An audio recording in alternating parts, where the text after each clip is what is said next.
about the hydrants, obviously, in her confrontation with the governor, this woman. This issue about the water.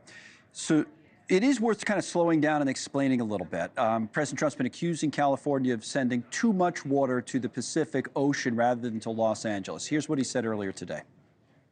They turned it off and they routed out to the Pacific. And in the meantime, you don't have water in the hydrants, you don't have water in the sprinkler systems.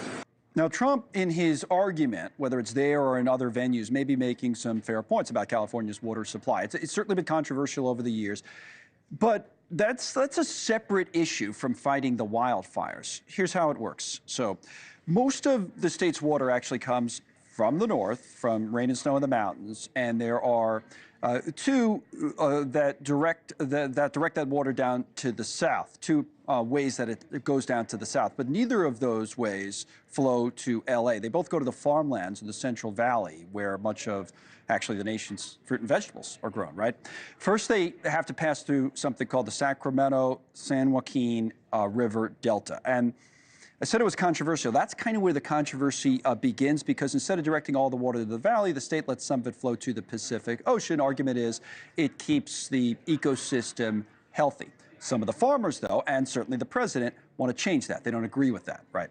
Los Angeles, meantime, gets its water from other sources. The agency that manages it all says it has enough water to meet roughly 3 years of demand. So that's not the issue. They say they have plenty of water. Now, obviously, the hydrants running dry was an issue, but a different one. Officials say they were just overwhelmed.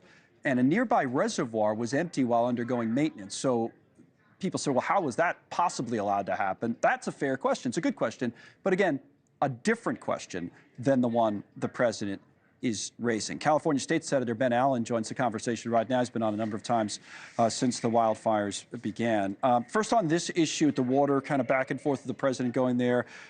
Quite possibly we missed something there. I think, as I said to you last time, I'm not as familiar with it, but we're looking into it. What would you say about it? You're absolutely right. I mean, he's talking about a very different problem. Folks in the Central Valley have been asking for more water to go to agriculture versus environmental flows for many years. That's what he's talking about. Totally different issue than the water pressure and the hydrants issue down in Los Angeles. But the issue, as I said at the end there, is a legit issue that there was a problem with the hydrants, right? I mean, how do you go about fixing that, other than obviously having the reservoir available?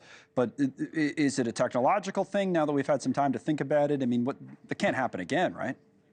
100%. And so several factors at play here. The reservoir had a crack in it that they needed to fix. Right. And the LA Times has done extensive reporting on this.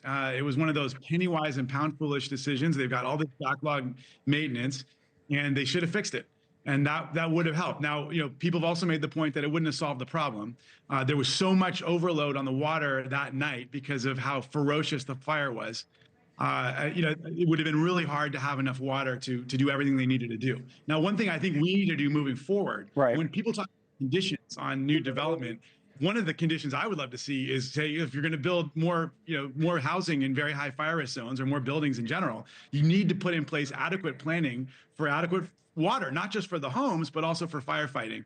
That's a broader problem with regards to infrastructure, and the firefighters will tell you it would have been hard to have enough water to handle the ferocity of that fire that night. It was really unusual set of circumstances. Now, speaking of conditions, though, the word conditions, you're going to hear about that today, I'm sure, in a different context, where the president has talked about, and other Republicans in the Congress have talked about, adding some sort of strings or conditions to the federal disaster money that comes in. So thoughts on that, and maybe weigh in on, if you have any thoughts on what's going on with FEMA, where the president wants to either make some changes or get rid of FEMA altogether and have the money flowing directly to state and local governments.